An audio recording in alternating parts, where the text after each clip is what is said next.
बिस्मिल्लाहिर्रहमानिर्रहीम, अस्सलाम वालेकुम। आप सबका खैर मकदम है। आप देख रहे हैं प्रोग्राम ग्राउंड रिपोर्ट। मैं हूं आपका मेज़बान मीर हिलाल हांजुरी, आपकी खिदमत में हाजिर।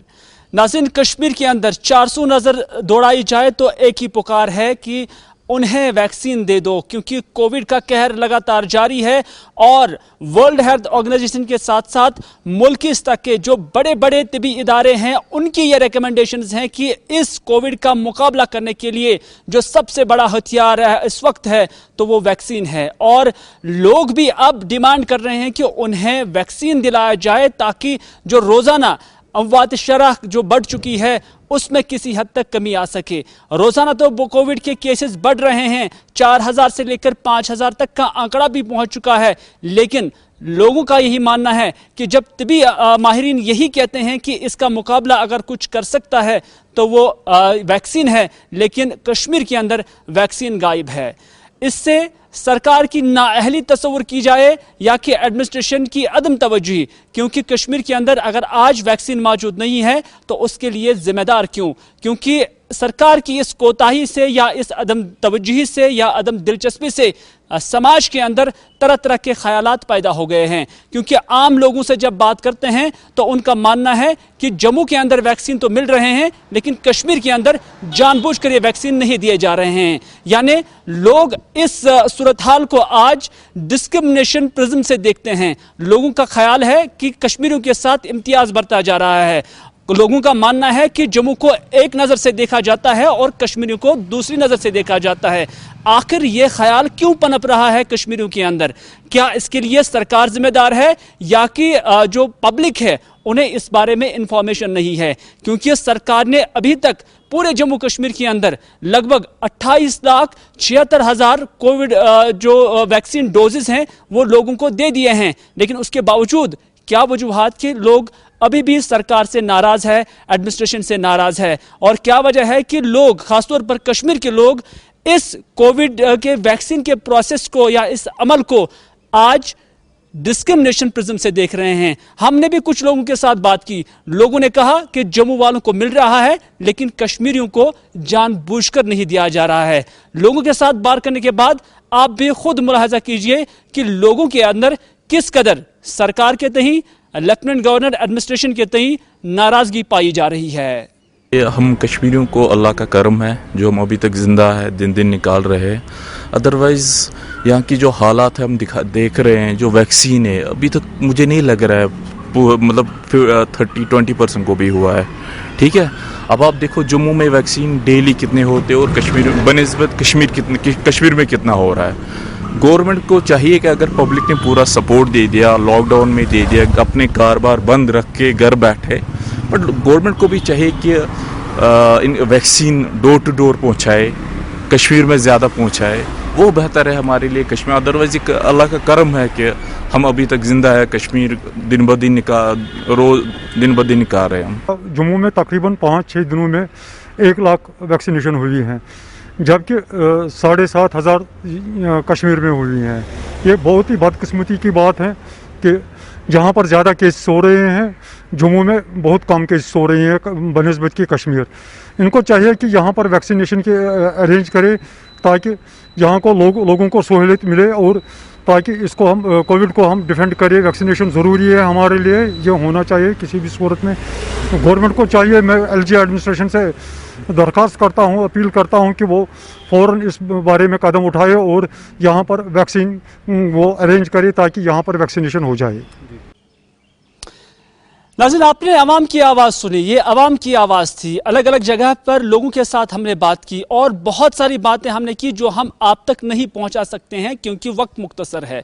लोग खुलम खुला कहते हैं कि कश्मीर के लोगों को दूजी नज़र से देखा जाता है, यानी उनके साथ इम्तियाजी सलूक जो है वो किया जा रहा है वैक्सीन के नाम पर। और इस डेटा को हमने भी खंगालने की कोशिश की क्योंकि हम भी ये जानना चाहते थे कि जो लोग कहते हैं क्या इसमें दम है। लोगों का जो डेटा है, लोग कहते हैं कि जम्मू वालों को दिया जा रहा है, कश्मीर को नहीं दिया जा रहा है, लेकिन जब हम गवर्नमेंट के आदाद शुमार देखते हैं तो उससे पता चलता है कि जरूर जो नंबरात है वैक्सीनेशन के उसमें फर्क आ रहा है। यानी 28,76,000 वैक्सीन के डोजेज जो जम्मू कश्मीर के लिए दिए गए थे या मुख्तस रखे गए थे, उसमें से जो फर्क है वो 1.5 लाख वैक्सीन का आ रहा है। यानी जो कश्मीर के मुकाबले में जम्मू सूबे के अंदर 1,52,000 से जायद डोजेस इजाफी तौर पर दिए गए हैं। लोग ये भी कहते हैं कि अगर हम सेंसस साल 2011 की देखेंगे तो उसके मुताबिक जम्मू की आबादी कश्मीर से बहुत कम है, तो उस तनासुब से ये डोजेस जो है ज्यादातर कश्मीरियों को ही मिलने चाहिए थे, लेकिन कश्मीरियों को कम, जम्मू वालों को ज्यादा मिले हैं। लेकिन जब हम इसी एदाद-ओ-शुमार को, सरकारी एदाद-ओ-शुमार को, डेटा को खंगालते हैं तो आज दिन भी यह पता चला है कि कश्मीर सूबे के अंदर जो 10 डिस्ट्रिक्ट्स हैं सिर्फ 302 डोजेस दिए गए हैं, जिसमें से 217 सबसे ज्यादा शहरी श्रीनगर के अंदर वैक्सीन दिए गए थे। लेकिन उसके साथ बडगाम में 0, कुलगाम में 76, गांदरबल में 8 और बारामूला में 2 ऐसे सेंटर्स थे जहां पर 2 डोजेस ही काफी दिए गए। यानी कुल मिलाकर जब हम तादाद जमा तफरीक करते हैं तो पता चलता है कि आज के दिन में कश्मीर सूबे के अंदर सिर्फ 302 डोजेस वैक्सीन के दिए गए हैं। लेकिन जब हम कंपेयर करते हैं आज के दिन को ही जम्मू के साथ तो पता चलता है कि जम्मू के अंदर आज के दिन में 8,518 जो कोविड वैक्सीन जो है वो लोगों को दिए गए हैं। तो लोग जहां एक तरफ शिकायतें कर रहे हैं और जब डाटा को देखते हैं तो कहीं कहीं मैचिंग भी लग रहा है। इसमें क्या ये सरकार की अदम तवज्जी या डिलिब्रेट मूव है कि इस तरह का ख्याल या इस तरह का कंफ्यूजन पैदा करना अवाम के अंदर ये सरकार के अंदर है या एडमिनिस्ट्रेशन के अंदर है, या कि तरीकाकार सही नहीं था? हालांकि जो तादाद अभी तक वैक्सीनेशन की थी या वैक्सीन की थी उसके मुताबिक अगर 1.5 लाख के वैक्सीन में इधर उधर कम भी किया जाता, यानी अगर 1.5 लाख 1,52,000 के बदले कश्मीर को थोड़ा सा दिया जाता तो शायद आज कश्मीरियों के अंदर ये नाराजगी नहीं होती, क्योंकि ये एडमिनिस्ट्रेटिव पार्ट था और एडमिनिस्ट्रेटिव लेवल पर इस चीज में यानी इन वैक्सीन को जमा तफरीक किया जा सकता था, लेकिन सरकार की जानिब से नहीं किया गया। नतीजा ये है कि आज भी कश्मीर के अंदर जितने भी कोविड सेंटर्स है या वैक्सीनेशन सेंटर्स है, लोग दरबदर वहां पर घूम रहे हैं। सरकार की जानिब से कोई मुत्तफिक फैसला नहीं आता है। कुछ सीएमओस कहते हैं कि आज नहीं तो कल आ जाएगा, लेकिन जब हम financial commissioner health services Kashmir को देखते हैं तो पता चलता है कि 20 से पहले ये वैक्सीन मिलना मुश्किल ही नहीं बल्कि नामुमकिन भी है। तो इस तरह से सरकार को एक ब्लूप्रिंट सामने लेकर या एक सही तरीके से सामने आकर सरकार को यह बता देना चाहिए था कि ये वैक्सीन कश्मीरी लोगों को कब मिल सकता है। हालांकि डिले भी इसमें हो सकता है, लेकिन ये डिले कब तक हो जाएगा इस पर अभी भी सरकार की तरफ से सर्द मोहरी का ही मुजाहरा किया जा रहा है। नतीजा ये है कि आज भी कोविड सेंटर्स के अंदर लोग आ रहे हैं और वैक्सीन के बगैर वापस चले जा रहे हैं, और ऐसे लोगों में आज भी काफी नाराजगी पाई जा रही है। हमें बहुत ही नजदीक का जो नजरिया है या सिकुड़ता हुआ नजरिया उससे दूर आने की जरूरत है। कहीं कुछ मीडियम्स में मैंने ये भी देखा है कोई एलिगेशंस, काउंटर एलिगेशंस कि यहाँ कम हो रहा है दूसरी जगह ज्यादा हो रहा है, उसमें हमने पढ़ने की जरूरत नहीं है। तो मुश्किल का वक्त है, हमने जो है कि कंबाइंड एक वन फैमिली मिलकर के चलने की जरूरत है। कोई चीज अगर कम पड़ जाती है तो डेफिनेटली हम दूसरे से मांग सकेंगे और डेफिनेटली वो ही गवर्नमेंट करती है। कोई भी फैसला लेने से पहले सरासर एक ब्रॉडर लेवल पर देख करके लार्जर इंटरेस्ट में वो फैसला लिया जाता है। वही बात लागू होती है यहाँ की वैक्सीनेशन से रिलेटेड। पहले जो है हमें काफी अप्रिहेंशंस थे, इवन हमारे हेल्थ स्टाफ ने भी वैक्सीनेशन नहीं किया था, लेकिन जब सेकंड वेव आई हमें लगा कि नहीं, ऑक्सीजन वैक्सीनेशन एक जरिया है जिससे कि हम इस बीमारी को फेस कर सकते हैं इफेक्टिवली, तब हमारे यहाँ काफी बड़े पैमाने पर वैक्सीनेशन हुआ। नाज़रीन, अवाम के अंदर नाराजगी सरकार के तय सिर्फ कोविड वैक्सीन को लेकर ही नहीं है बल्कि लॉकडाउन को लेकर भी नजर आ रहा है, क्योंकि जम्मू कश्मीर के लोग यही कहते हैं कि वो काफ़ी वक्त से ये लॉकडाउन कभी हड़ताल की सूरत में, कभी लॉकडाउन की सूरत में और कभी कर्फ्यू की सूरत में झेल रहे हैं। नतीजा ये है कि इक्तिसादी तौर पर यह समाज काफ़ी पीछे चला गया है और इस दौरान जो भी हड़ताल हो या लॉकडाउन हो, सरकार तो ऐलान करती है और लोग लॉकडाउन का फिर निफाज भी अमल में लाते हैं। नतीजा ये है कि आज भी हम देख रहे हैं कि हर तरफ, चाहे गांव हो या शहर हो, लॉकडाउन के असरात जमीनी स्तर पर नजर आ रहे हैं। और इस लॉकडाउन के चलते लोगों की एक जेन्युइन डिमांड भी नजर आ रही है। लोगों का मानना है कि जहां सरकार ने लॉकडाउन का ऐलान तो किया था ताकि कोविड के जो केसेस है उसमें कमी आ जाए और कोविड से जो कैजुअलिटीज होती हैं, जो लोग मर जाते हैं, उसमें भी कमी आ जाए, ताहम लोगों ने उस पर लबैक करके लॉकडाउन बर वक्त किया और साथ ही साथ इसको जमीनी स्तर पर भी नाफिज किया और इंप्लीमेंट किया। लेकिन क्या सरकार की यह जिम्मेदारी नहीं बनती थी कि जिस घर में कमाने वाला एक ही था और वो कोविड पॉजिटिव हो गया, उस घर को कौन चलाएगा? क्योंकि मुख्तलिफ स्टेट्स की जानिब से, चाहे दिल्ली हो या महाराष्ट्र हो, उन्होंने अपने स्टेट के लोगों के लिए इस कोविड लॉकडाउन के दौरान काफ़ी रिलीफ भी दिया है। खासतौर पर उन लोगों को जो योमिया काम करते थे, खासतौर पर उन लोगों को जो ट्रांसपोर्ट के साथ वाबस्ते थे, खासतौर पर उन लोगों को जो ट्रेड के साथ वाबस्ते थे, छोटी छोटी दुकानें चला रहे थे, योमिया जो कमाते थे, शाम को खाते थे, उनके लिए वहां की सरकारों ने पैकेज का ऐलान किया और उन्हें 5,000 से लेकर 8,000 रुपए तक का पैकेज भी दिया, रिलीफ भी दिया। लेकिन जम्मू कश्मीर के अंदर ऐसा क्यों नहीं हो रहा है? लोगों का मानना है कि सरकार ने यहाँ के हालात से सरकार वाकिफ भी है। सरकार को यह भी पता है कि यहाँ लॉकडाउन साल 2019 से ही शुरू हो गया था, जब 5 अगस्त का फैसला किया गया था। तो उसके बावजूद, इतने ऑब्जर्वेशंस, इतने मुशाहिदा होने के बावजूद, क्या सरकार ये मुनासिब नहीं समझती है कि जो लॉकडाउन यहाँ के लोगों के पेट पर भी लगा है, उसको खत्म करने की जरूरत है, उन्हें भी रिलीफ देने की जरूरत है। नतीजा यह है कि जम्मू कश्मीर की आवाम इस नतीजे पर पहुंची है कि जम्मू कश्मीर के अंदर जो आज लेफ्टिनेंट गवर्नर इंतजामिया है, वो ना ही दिल्ली की सरकार बन पाई है और ना ही महाराष्ट्र की जो ठाकरे सरकार है वो बन पाई है। जैसे बाकी स्टेटों में वहाँ के चीफ मिनिस्टरों ने अच्छा खासा पैकेज अपने ताजिर बरादरी को दिया, वहाँ की लोगों को, वहाँ की लोगों की सहायता की। हम भी चाहते हैं कि यहाँ की सरकार, यहाँ की जो एडमिनिस्ट्रेशन है, यहाँ के लोगों के बारे में कम से कम सोचे। ठीक है, लॉकडाउन में हम अंदर ही बैठेंगे, SOPs का फॉलो करेंगे, हर चीज़ का फॉलो करेंगे, मगर मैं आपकी जानकारी से ये कहना चाहता हूँ, खाएंगे क्या, हम बच्चों को देंगे क्या, वो भी तो सोचना है कि नहीं। तो इसलिए हमारी रिक्वेस्ट है मरकजी सरकार से कि कम से कम खुदारा लॉकडाउन आप कीजिए। लॉकडाउन सही बात है, मगर हमारी पेट पे लॉकडाउन मत कीजिए। पहले हम 30 साल से पिसते आ रहे हैं, हमारा जो तिजारत है एकदम ख़त्म हो चुका है, हर रंग। अब तो मरकजी सरकार तो उससे बखूबी वाकिफ़ है किन किन हालातों से यहाँ के ताजरों को गुजरना पड़ा। नाज़रीन, सरकार की तई नाराजगी हर जगह पर है। ये तो लॉकडाउन को लेकर भी नाराजगी कहीं ना कहीं लोगों के अंदर पाई जा रही है, लेकिन जो कोविड पॉजिटिव पेशेंट्स हुए हैं और उसके बाद उन्हें मुख्तलिफ अस्पतालों में ज़ेर इलाज भी रखा गया है, और उस इलाज के दौरान जो डॉक्टर साहिबान का रवैया रहा है पेशेंट्स के तहीं, अटेंडेंट्स के तहीं, तो उस पर भी लोग काफ़ी नाराज़ नज़र आ रहे हैं। इतना ही नहीं, कई सारे लोगों की अमवात भी वाक़ा हुई है और उनके लवाहिकीन भी डॉक्टरों और हेल्थ इंतजामिया के साथ साथ पूरी सरकार के तहीं काफ़ी नाराज़ पाए जा रहे हैं। और नतीजा ये है कि आज अनंतनाग के अंदर कुछ ऐसे लोग प्रेस कॉन्फ्रेंस भी कर चुके और इन लोगों का मानना है कि उनके लवाहिकीन इस कोविड के दौरान मौत के शिकार हो गए हैं, और उनका मानना था कि उनकी हालत इतनी नाजुक भी नहीं थी, लेकिन जब उन्हें हॉस्पिटलाइज किया गया और उसके बाद जो डॉक्टरों का रवैया रहा या डॉक्टरों की जानिब से जो ट्रीटमेंट उन्हें दिया गया वो सेटिस्फैक्ट्री नहीं था, वो पूरा इत्मीनान नहीं था। नतीजा ये है कि उनके लवाहिकीन की, उनके रिश्तेदारों की, उनके अजीज़ व अकारिब की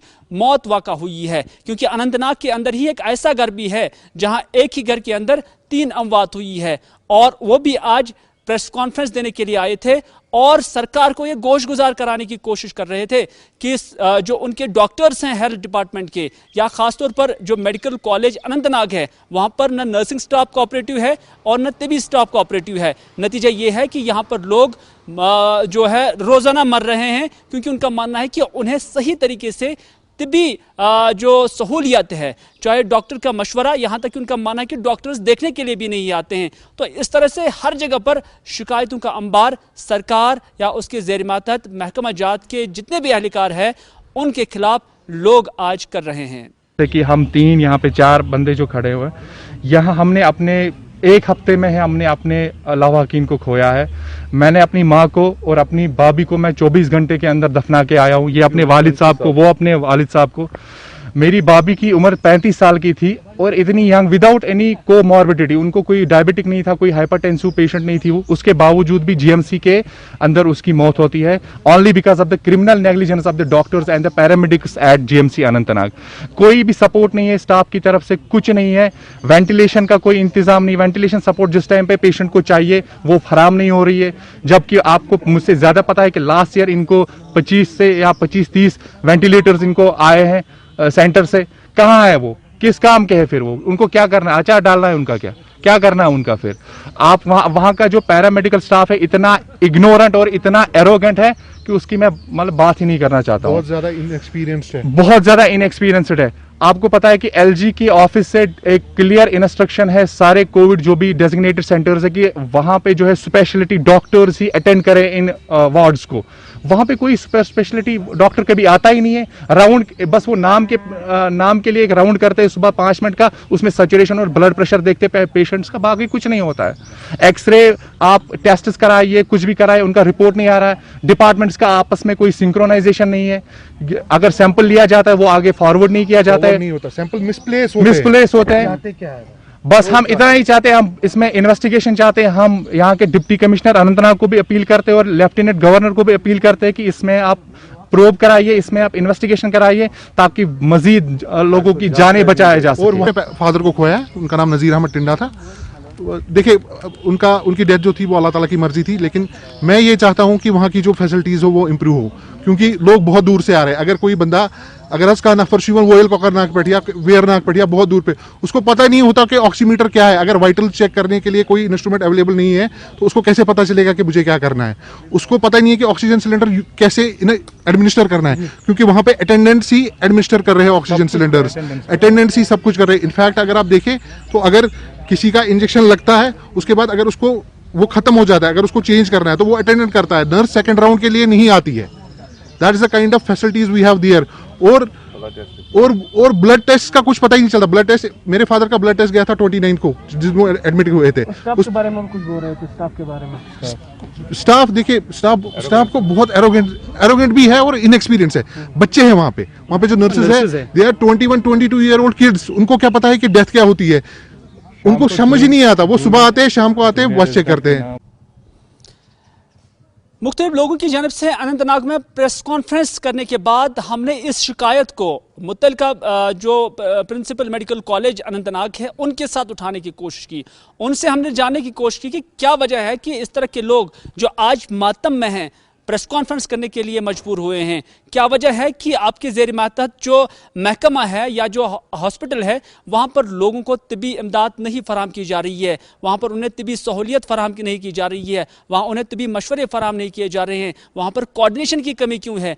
ताहम मुतल्लिका प्रिंसिपल का मानना है कि इस तरह की शिकायतें उन्हें बेवजह लग रही हैं। ताहम उनका मानना है कि वह अपने लेवल पर इसे इन्वेस्टिगेट करेंगे और साथ ही साथ उन्होंने दबे अल्फाजों में ही सही लेकिन इस बात का एतराफ़ किया है कि हो सकता है पेशेंट्स के साथ सही तरीके से उन्हें जो ट्रीटमेंट मिलना चाहिए था, जो कॉपरेशन मिलना चाहिए था, वो नहीं मिला होगा। वो इस वजह से कि उनका स्टाफ भी कोविड का शिकार हो गया है। हमारा जो स्टाफ है जो कोविड वाला जिसको कोविड जो पेशेंट एडमिटेड हैं, जो वार्ड में एडमिटेड हैं, उनको एक रोस्टर के हिसाब से जो डॉक्टर्स हैं, जो नर्सिस हैं, जो पैरामेडिक्स हैं, जो टेक्नीशियंस हैं और जो बाकी सपोर्टिव स्टाफ है वो बराबर वहाँ पे काम करते रहते हैं। देखिए वहाँ पे जो स्टाफ था उनमें से बहुत से स्टाफ पॉजिटिव हो गए। क्यों पॉजिटिव होगा? अगर वार्ड में होते हैं तो पॉजिटिव कैसे हो जाएंगे? तो इसी वजह से तो मगर कोई बात नहीं। और जान फिशान से काम कर रहे हैं ना, मैं फख्र के साथ कह सकता हूँ, यकीन के साथ कहता हूँ, वो जितनी उनकी कैपेबिलिटी है, उनकी कैपेसिटी है, उससे बढ़कर वो काम करते हैं और पेशेंट की खिदमत करते हैं। देखिए हमारे पास 100 पेशेंट एडमिट होते हैं, 100 में से कम 98 पेशेंट्स ऑन एवरेज घर चले जाते हैं ठीक होकर। हाँ 2-3 पेशेंट मर जाते हैं 100 में से, तो यही कुछ मतलब इतनी पैनिक की बात नहीं है। अनफॉर्चुनेट ज़रूर है मगर ये एवरेज से बहुत कम है और जो 97 पेशेंट घर चले जाते ठीक होकर, आप उनसे बात करें, उनको बोले आपको कि आप कैसे ठीक हो गए, वो आपको ज्यादा बेहतर तरीके से समझा। और तहकीकात का मुतालबा कर रहे हैं लवाकिन की, इसमें तहकीकात होनी चाहिए। क्या आप इस चीज को मानते हैं कि तहकीकात होनी चाहिए? नहीं, देखिए, अगर आप मुझे बताएं स्पेसिफिक इंस्टेंट करेंगे कोर्ट, मैं डेफिनेटली इसको इंक्वायर करूंगा। तो एक जनरल एलिगेशन ये गलत है। अगर कोई स्पेसिफिक इंस्टेंट आप दे दें, बिल्कुल हम इस पर कार्रवाई करें। नाज़रीन, आप देख रहे हैं प्रोग्राम ग्राउंड रिपोर्ट और मैं हूं आपका मेज़बान मीर हिलाल हांजुरी। नाज़रीन के नाम, जैसा आप जानते हैं कि कोविड की वजह से सारा निज़ाम दरहम बरहम होकर रह गया है, कोई तसलसल कहीं पर भी नहीं रहा है। यूं तो ये शादियों का सीज़न कश्मीर के अंदर है और इस शादियों के सीज़न में बहुत सारी जो डेट्स हैं वो मुकर्रर शादियों के लिए रखी गई थी, लेकिन लॉकडाउन लगा है, उसके बाद लोगों को बिला ज़रूरत घर से निकलने की इजाज़त भी नहीं है। तो इस दौरान जो शादियाँ होती हैं उसमें बारात या बारातियों को भी जाने की इजाज़त नहीं दी जाती है। तो इसी से चीज़ को पेश नज़र रखते हुए श्रीनगर डिस्ट्रिक्ट एडमिनिस्ट्रेशन ही नहीं बल्कि पूरे जम्मू कश्मीर की जो एडमिनिस्ट्रेशन है उनकी जानिब से एक एप्लीकेशन वो लॉन्च की गई है और इस एप्लीकेशन के ज़रिए लोग जो है अब अपनी डेट जो है फिक्स करने के बाद जो नेसेसरी लवाजमात हैं वो पूरा कर सकते हैं और उसके बाद जो उन्हें इजाज़तनामा होगा वो इसी एप्लीकेशन के ज़रिए उन्हें मिल सकता है। हमारे साथी इरफान फाजिल ने इस खबर पर रखी है नज़र और हम वही खबर इरफान फाजिल की ज़ुबानी आपकी नज़र करते हैं।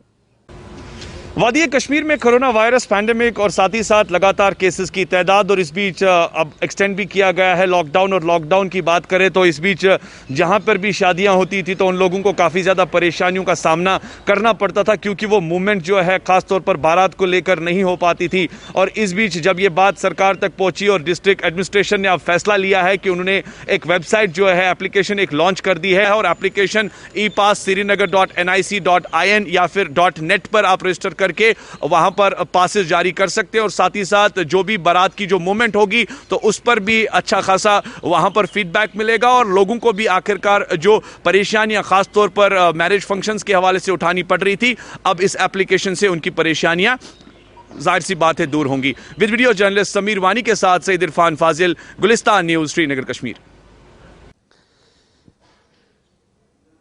श्रीनगर के नज़दीकी ज़िला पुलवामा के अंदर साल 2013 के दौरान एक फिल्ट्रेशन प्लांट का क़याम इलाका दुर्बगाम में अंजाम दिया गया और उसके बाद इस मकसद से इस फिल्ट्रेशन प्लांट का क़याम अमल में लाया गया ताकि जो इलाके की आबादी है उन्हें साफ और शिफाफ पीने का पानी मैसर हो। साल 2013 में माना जा रहा है कि इस प्रोजेक्ट को कंप्लीट किया गया है, लेकिन आज साल 2021 चल रहा है, यानी कमोबेश 7 साल से ज़्यादा वक्त गुजर चुका है, लेकिन अभी भी इस फिल्ट्रेशन प्लांट को आवाम के नाम वक्त नहीं किया गया। मकामी लोगों से बात करते हैं तो उनका मानना है कि वो आज भी वही जो नदी नालों का पानी है वो पीने पर मजबूर हो रहे हैं। हालांकि इलाके में सरकार ने वो फैसिलिटी यहाँ पर रखी थी कि पानी का फिल्ट्रेशन हो और उसके बाद साफ और शिफाफ पानी की सूरत में लोगों को इससे फराहम किया जाए, सप्लाई किया जाए, लेकिन महकमा है या वहाँ की जो एडमिनिस्ट्रेशन है कि उन्होंने ये प्रोजेक्ट तो सरअंजाम दिया है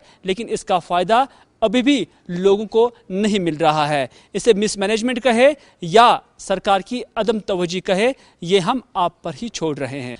नाज़रीन, गैर मयारी पेस्टिसाइड्स की शिकायतें तो इससे पहले भी आती थीं और आज भी आ रही हैं। ज़िला कुलगाम के अंदर कुछ लोगों का मानना है कि उन्होंने हालिया दिनों एक मखसूस दवाई से अपने मेवा बाग का छिड़काव किया था, लेकिन उससे पहले उनका मेवा जो था या उनका बाग स्कैब से दूर था और उससे महरूम था। लेकिन जब से उन्होंने दवाई का छिड़काव किया तो उसके बाद उनके बाग में यकायक या एकदम स्कैब आना शुरू हो गया है। उनका मानना है कि ये दवाई यहाँ पर सब स्टैंडर्ड है, ताहम इसी मामले को हमने मुतलका ऑफिसर यानी एग्रीकल्चर ऑफिसर के साथ भी उठाया है और उनका मानना है कि उन्हें भी इस तरह की शिकायतें मासूल हुई हैं, ताहम उन्होंने टीमें तश्कील दी हुई हैं और इन टीमों को मुख्तलिफ इलाकों की ओर रवाना किया गया है और उन्हें उम्मीद है कि बहुत जल्द इस हवाले से रिपोर्ट भी उन्हें हासिल हो जाएगी। हॉर्टिकल्चर डिपार्टमेंट में हमने भी अपना एनफोर्समेंट डिपार्टमेंट वहाँ पे भेज दिया जबन इलाके में, जहाँ से शिकायत आ रही थी, हमें भी आ रही थी, आपके पास भी आ गई है। तो इस वक्त वहाँ पे 3 टीम ने हमने भेज दी। एक हमारा एग्रीकल्चर ऑफिसर भी वहाँ पे गया है अपने पूरे स्टाफ के साथ। वहाँ पर जो भी ऑर्चार्ड्स है चाहे और भी जो ज़मीन है वहाँ पे वो इस वक्त रिपोर्ट वहाँ पर जमा कर रहे हैं। जमींदारों के पास भी वो जा रहे हैं, उनसे बातें कर रहे हैं, उनने कौन सी दवाई इस्तेमाल की है, वहाँ पर वो सैंपलिंग भी करेंगे। और मैं ये जमींदार भाइयों को ये भी इस्तेदा करता हूँ आपके वसात से कि आप हमारे पास आइए, बिल्कुल डरिए नहीं। तो नाज़रीन, ये था आज का ग्राउंड रिपोर्ट। इसी के साथ दीजिए अपने मेज़बान मीर हिलाल हाजिरी को आज का ये ग्राउंड रिपोर्ट यहीं पर इख्तिताम करने की इजाज़त, इस वादे के साथ कि अगर ज़िंदगी रही तो आपसे फिर होगी मुलाकात। तब तक के लिए दीजिए अपने मेज़बान मीर हिलाल हाजिरी को कैमरामैन आबिद कादिर के साथ इजाज़त। खुदा हाफिज़, फ़ी अमानिल्लाह।